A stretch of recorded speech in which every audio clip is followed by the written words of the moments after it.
Hello ladies and gentlemen, my name's Shadowwraith, and today I'm going to be going over some pretty exciting news for Deathguard, and Space Marines as well, and Necrons I guess. It's the new releases, the previews to the Codexes and stuff like that. I could just show you the community page and give you my commentary through it, but loads of people do that, and to be honest, I don't want to sit here and watch the videos again. So if you want to watch the videos, I'll leave a link in the description down below, if I remember, and you can go check it out for yourself, because they've got some little skits going on with like animations. It's kind of funny. But what have we got? Well, of course, everyone knew we were going to get the Necrons Codex and the Space Marines Codex coming out, because there were two in the Indominus starter box. Well, it's not the starter box, the Indominus box, and they're now in the starter boxes. And we all knew Space Marines were going to be in a starter box. They've been in every starter box, I want to say. And it's quite nice to see Necrons. And Necrons are getting some pretty good love from GW. So Space Marines. Don't worry, Space Marine players. You are getting love. Always. But Space Marines are the poster boys of Games Workshop. So there's no surprise there. And before I carry on, a little side note. A lot of people get angry. Or not a lot. Well, yeah, a lot. Get angry with how much love Space Marines get. And they get all the new stuff and all the good. It's because, A, they're the most well-selling faction in the army, and you can't see Space Marines as a single faction. Okay, yeah, sure, Adeptus Astartes is a single thing, but you can customize them in so many different ways because there's so many different chapters and so many different playstyles. So we'll see a lot of Marines, and we've always seen Marines. Marines have been top dogs for a very long time. Nothing's changed there. So the fact that they got new stuff just means there's new stuff for my guard, Deathguard, to kill. Not Imperial Guard. Ugh. Anyway, what have the Necrons got? Well, they've got the Silent King coming out, and he's got his own dynasty, and basically they get a 5-up, like, disgustingly resilient, I want to say, but for mortal wounds only. They get to reroll wands for wound rolls, and they get, you can select 2 command protocols instead of just 1. If you're a Necron player, that might make sense to you. And then we got Protocol of the Tyrant. Here we go. This makes sense. So we can pick these protocols. Protocol of the Tyrant. You add 3 inches to the range of units or abilities to a maximum of 12, and increase the range of following abilities this unit has by 3 inches to a maximum of 12. Lord's Will, My Will Be Done, stuff like that. Directive 2. This unit is eligible to shoot in a turn in which it fell back, but it has to be at -1 to the hit roll. Cool. Yeah, Necrons like shooting. They really do like shooting. So that makes sense. It's not, I don't know if it'll be super powerful. I can see it being quite powerful on big blobs. So, and I'll take a -1. Why not? Especially if you're going to get something that's giving you a -1 anyway. Gene Stealer, Colt Bikes or something. So we've got another ability here, which is Counter Temporal Nanomines. So it's for the Chronomancer. And in your shooting phase, you can select 1 enemy unit within 18 inches until the start of your next turn. Half the advance and charge rolls. Oh, now that is the power right there. Necrons, they're not bad. They've got some good close combat units, don't get me wrong. But if you're not running a close combat-y army, or they're nowhere near, like their close combat support, Lich Guard or whatever, and you've got your immortal blob of shooty death, that's going to be... yeah, that's going to be really good, especially playing against orcs or something. Because, close combat armies are the meta at the moment, aren't they?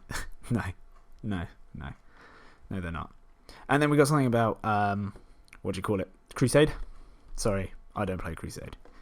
If you do, you can read it in the link. And then we got a lovely picture here of the Silent King himself. Oh, okay. I do have a Necron army because I did buy Indominus, because why not? Gorgeous model. Absolutely gorgeous model. They blow me away with him. He looks like a Silent King. Yeah, that's all I can say. He's pretty mental as well. Starts with a movement of 8, weapon skill 2+, ballistic skill 2+, strength 5, toughness 7, 16 wounds, 6 attacks, leadership 10, 3+ save. And his movement and attacks are the only things that go down, pretty much. Yeah, as he gets bracketed. And then we got his 2 triarchal, we'll go with that. I can't read. Triarchal Menhir, 8-inch move. They're 2 little things that float either side. You can see in the pictures, the 2 extra things. They move 8 inches, 6 up weapon skill, 2 plus ballistic skill. Ooh, 2 plus. Strength 5, toughness 7. Jesus. Blaspheming, sorry. Wounds 5, 1 attack, leadership 10, save 3 plus. That's insane. Yeah, he's got a very hefty stat line, as they say here. And he's going to kill a lot of stuff. Yeah, I'm happy with that. I'm going to quickly gloss over everything. So we've got the destroyers, our new destroyers. They are absolutely insane. Okay, absolutely. Overton destroyers, yeah, they're solid. So you basically have 4 models in this unit. Well, 3 to 6. Movement 10, which is really fast. Weapon skill 3 plus, ballistic skill 3 plus, strength toughness 4, 3 wounds, 3 attacks, leadership 10, save 4 plus. That's not too bad. But they come with hyperphased threshers and Ophidian claws. Alright. What do they do? Wow. So the threshers are strength user, so it'd be strength 4, -3, 2 damage, and you make an additional attack each time you use that weapon.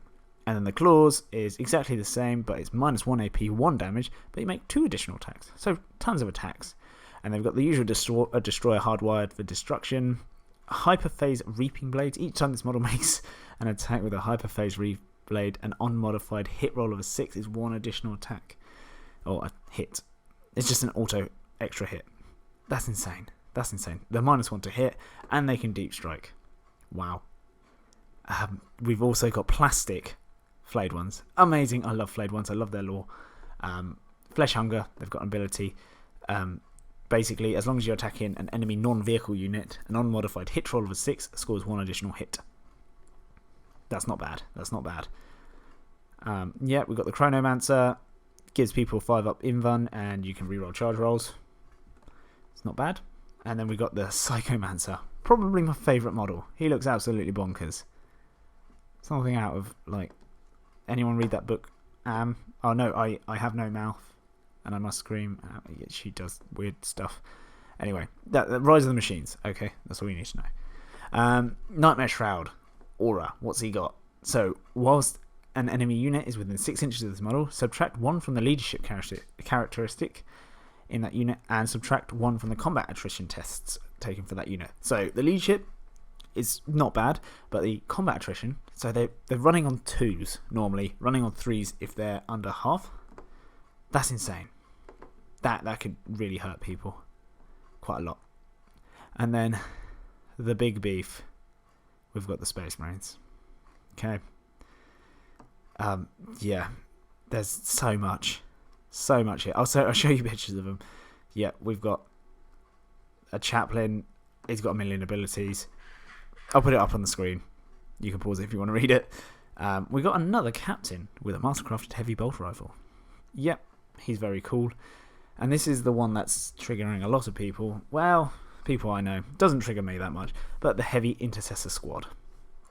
So, intercessors were pretty good anyway. Now they're heavy. So, they've got a move of 5 inches. Weapon skill 3 plus, ballistic skill 3 plus, strength 4, toughness 5. That's nuts. 3 wounds. That's also nuts. 2 attacks each. Leadership 7, 3 plus save. Okay, and the sergeant's basically got an extra attack and a higher leadership by 1 for both. You can give them, well, what are they equipped with? Standard bolt pistol, heavy bolt rifle, and frag and crack grenades. So, the heavy bolt rifle, what does that do? 36-inch range, rapid fire 1, strength 5, -1, 1 damage. Wow, that's really strong. Yeah, what else can we give them? Well, heavy bolters, and this is going to be for all heavy bolters, I assume. They're not just giving it to Space Marines, because that will break it. That will break the game. A little bit. Quite a lot. 36-inch range, heavy 3, normal. Strength 5, normal. -1, which is normal, but 2 damage. So, yeah. Hopefully everyone gets it. Everyone will get it. They're going to update all the weapons simultaneously. That's what I've been told. We can have Executor Bolt Rifles, which is 42-inch range, heavy 1, strength 5, -2, 2 damage. Hellstorm Bolt Rifle, 30-inch range, assault 3, Strength 5, minus nothing but 1 damage. And then Heavy Storm, Heavy Bolter, which is 30 inches, Heavy 4, Strength 5, no AP, 2 damage. That one's pretty not great. Yeah, wow. They're pretty good. And then we've got the new multi-melter rule. Yeah, so instead of being what it used to be, half range, roll 2d6, pick the highest, it is now Heavy 2 to start with. Still Strength 8, minus 4 AP, 24 inch range. But it's d6, half range is d6 plus 2. So it's more reliable, but less potential. And then we've got some, what are they called? Storm? No, don't be stupid. Veterans? The Veterans. Bladeguard Veterans. Yep, we all know what they do. They're pretty good. And then we've got some Intercessors, because they needed updating. A little jab there.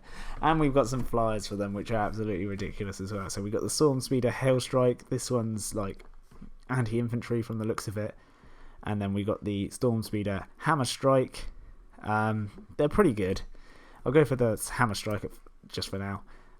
So top like profile, 16-inch move, weapon skill 3+, ballistic skill 3+, strength 5, toughness 6, and 10 wounds, 3 attacks, leadership 7, 3+ save. Yeah, not bad. They come with a Hammer Strike missile launcher, 36-inch range, heavy 2, strength 8, minus 3 damage. Ouch, that'll hurt. Crack Storm grenade launcher, 18 inches, assault 1, strength 6, minus 1 d3 damage. That's also fantastic. And Melter Destroyer, 24-inch range, heavy 3, strength 8, minus 4 d6 damage, but it's got the melter rule as described earlier. Heavy 3, oof. And of course they don't care about the heavy. And then we've got the Thunderstrike.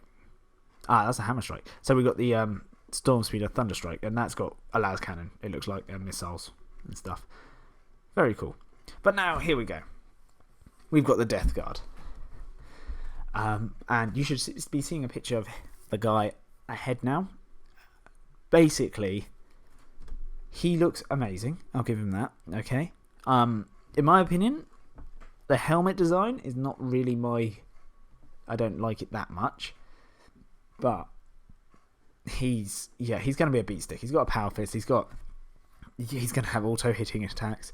And apparently on his back is a mortar. So apparently. And what he does, as far as I'm aware to this day, is he will buff your demon engines. So anything with demon engine keyword, if he's near him, he'll buff him in some way. That's all we know. So I just thought I'd go through absolutely everything that everyone else is getting, and then just mention the little thing that we're getting there. We're also getting some terrain pieces by the looks of it. So they look kind of cool. I don't know what they'll do. And then the Forge World's got a compendium, so everything's in one book. And that's it. Up to date. So, tell me, what do you think? Do you think the Space Marines are getting too much love? Are you happy with the Deathguard? The fact that we're getting a Codex now, instead of later on, for Deathguard is very good news, because at least we'll be on par with everyone else who's got a 9th edition Codex now, so the Space Marines, Necrons, stuff like that. They're doing a bunch of the chapters as well. I want to say Space Wolves, Blood Angels, Death Watch, and I'm probably missing one, but yeah, that's all I can remember at the top of my head. That is really good news for us Deathguard players, because we're not going to be lagging behind straight away. I like my Deathguard a lot. I did quite well with them in 8th. I did very well with them in 8th, actually. So it's going to completely change. Obviously, it's a new edition, but I hope they don't change too much. So they keep what Deathguard are all about. Having tough Marines. I want to have my chaff unit that can be tough. They might get rid of that, I'm not sure. But let me know in the comment section down below. What are your predictions? What do you think is going to happen? And how do you think Deathguard might change? It's looking very Demon Engine heavy for me. And I don't mind Demon Engine, but I don't want a list of Demon Engines. I don't like it. I want to paint my Plague Marines. I love Plague Marines. I love the Poxwolf. I love them models, so I want to be painting them. The vehicles look fantastic, but it's not for me. So hopefully it's not just get a Demon Engine or go home. But yeah, that's it for me. Thank you ever so much for watching my video. And if you enjoyed it, do hit the like button. And if you're feeling especially lonely today, do consider subscribing. But even if you don't do either of those things, I hope you have an absolutely fantastic day, and I'll see you in the next video. Goodbye.